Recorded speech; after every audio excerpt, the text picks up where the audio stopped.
الحمدللہ وکفا وسلام علی عبادہ الذین اصطفیٰ اما بعد اعوذ باللہ من الشیطان الرجیم بسم اللہ الرحمن الرحیم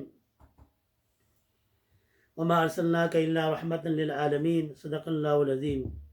بزرگان محترم، عزیزان مکرم، ہمارا سیرت المصطفیٰ جناب محمد الرسول اللہ صلی اللہ تعالی علیہ وسلم کی سیرت مقدسہ مطہرہ پر بیان چل رہا تھا۔ حضور کو اللہ تعالیٰ نے کتنی کامل اور اکمل عقل عطا فرمائی تھی۔ ہمارے گجرات کے اندر ایک قاری انیس احمد فیض آبادی تھے، ترک سر فلاح دارین کے بہت بڑے قاری تھے۔ انہوں نے 2 جلد کے اندر حضور کی سیرت لکھی ہے، شان مصطفیٰ۔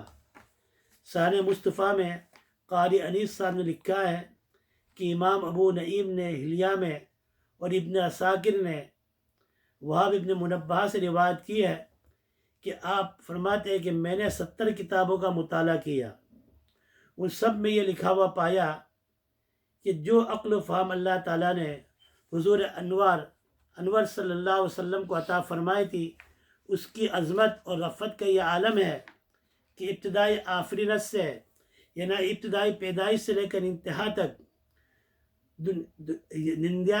ابتدائی آفرینت سے جب سے دنیا پیدا ہوئی وہاں سے لے کے قیامت تک دنیا کے اندر جتنے عقل مند آئے، تمام عقلاؤں کی عقلوں کو حضور کی عقل کے مبارک کے مقابلے میں دیکھیں تو ریت کا ایک ذرہ نظر آئے گا۔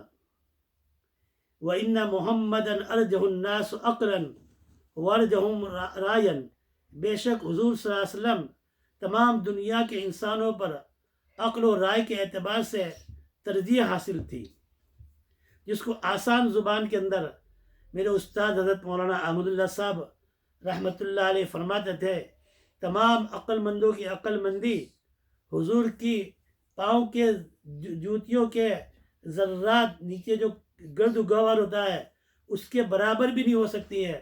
حضور صلی اللہ علیہ وسلم کو اللہ تعالیٰ نے اتنی کامل اور اکمل عقل عطا فرمائی تھی۔ قاری صاحب نے لکھا ہے کہ عوارف المعارف میں بعض علماء سے منقول ہے کہ پوری عقل کے 100 حصے ہو تو ان میں سے 99 حصے حضور اکرم صلی اللہ تعالی علیہ وسلم کے اور 1 حصہ تمام انسانوں کے اندر ہے۔ آگے قاری صاحب نے لکھا کہ شیخ عبدالحق محدث دہلوی رحمۃ اللہ نے تو یہاں تک لکھا ہے، اگر یوں کہے کہ 1000 حصے ہیں جن میں سے 999 حصے حضور صلی اللہ علیہ وسلم کے ہیں اور 1 حصہ تمام انسانوں میں ہے تو اس کی بھی گنجائش ہے۔ وہاب ابن منبہ فرماتے ہیں کہ اللہ نے جتنی عقلیں تمام عالم میں تقسیم کرمائے، نبی کریم صلی اللہ علیہ وسلم کی عقل ان سے بالا اور بالا ہے، اور دلیل کیا ہے؟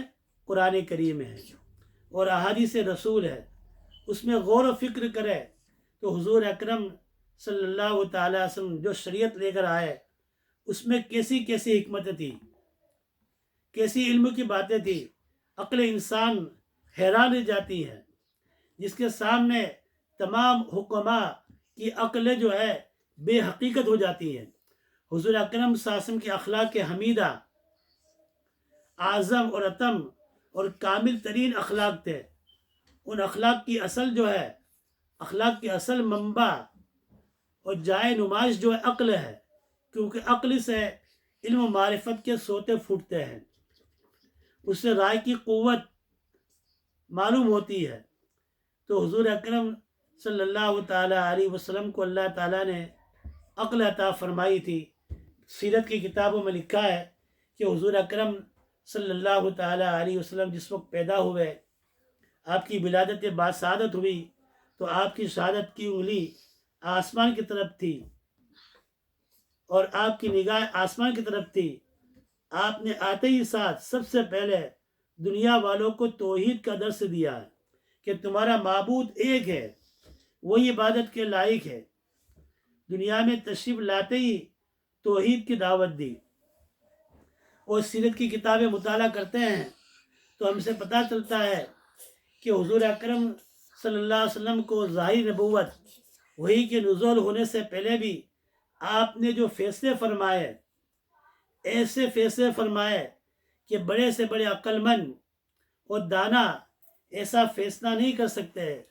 دنیا کے بڑے بڑے سائنسداں مل کر حضور اکرم صلی اللہ تعالی علیہ وسلم کی جوتیوں کے مبارک خاک کے برابر بھی ان کی عقلیں نہیں ہو سکتی ہے۔ مثال کے طور پر ایک دو واقعات آپ کو ذکر کرتا ہوں۔ یہ واقعات آپ نے بہت سی مرتبہ سنے ہوں گے۔ حجر اسود کا واقعہ، جب حضور اکرم صلی اللہ تعالی علیہ وسلم کی عمر تقریباً 25 سال کی تھی، جب مشرکین مکہ نے کعبۃ اللہ کو دوبارہ بنانے کا ارادہ کیا، تعمیر کرنا چاہی، اور باوجود وہ مشرکین مکہ تھے، انہوں نے کہا اس میں کوئی بھی حرام کا مال ایک پیسہ نہ ڈالیں۔ اس کی تفصیل میں پہلے کر چکا ہوں۔ بہرحال کعبۃ اللہ کو بنایا گیا، اور جب حجر اسود کو اسی جگہ فٹ کرنے کا موقع آیا تو ہر قبیلہ، ہر جماعت چاہتی تھی کہ یہ کام ہم کریں، ہم کعبۃ اللہ کے اندر حجر اسود کو اس کی جگہ فٹ کر دیں۔ تلواریں نیام سے باہر آ گئی، جنگ و جدال کا ماحول بن گیا، قریب تھا کہ جنگ و جدال ہو جاتا۔ آخر کے اندر یہ بات پر ان کا فیصلہ ہوا کہ کل صبح کے اندر سب سے پہلے جو کعبۃ اللہ میں داخل ہوگا، وہ جو فیصلہ کرے گا اس پر ہم راضی ہو جائیں گے۔ اللہ کی قدرت کہ صبح دوسرے دن ہوا، اللہ تعالیٰ نے سب کو سنا رکھا۔ حضور اکرم صلی اللہ علیہ وسلم سب سے پہلے کعبۃ اللہ میں پہنچے، پھر لوگ آئے، لوگوں نے آپ کو دیکھ کر کہا اور محمد صادق امین آ گئے، آپ کے فیصلے پر آپ ہمارے حکم بن جائے، آپ کے فیصلے پر ہم راضی اور خوش ہوئے۔ ابھی حضور صلی اللہ علیہ وسلم کو وحی کا نزول نہیں ہوا تھا، تو حضور اکرم صلی اللہ تعالی علیہ وسلم نے ایسا فیصلہ فرمایا، اللہ اکبر، سارے جھگڑے ختم ہو گئے۔ حضور نے ایک چادر منگوائی اور چادر رکھا اور اس پہ حجر اسود کو رکھا، اور فرمایا جتنے بھی بڑے بڑے قبیلے ہیں ان کے سردار آ جائے، ایک ایک چھیڑا پکڑ لے۔ سردار کا چھیڑا پکڑنا گویا اس پورے قبیلے کا چھیڑا پکڑنا ہے، پورا قبیلے کا اٹھانا ہے۔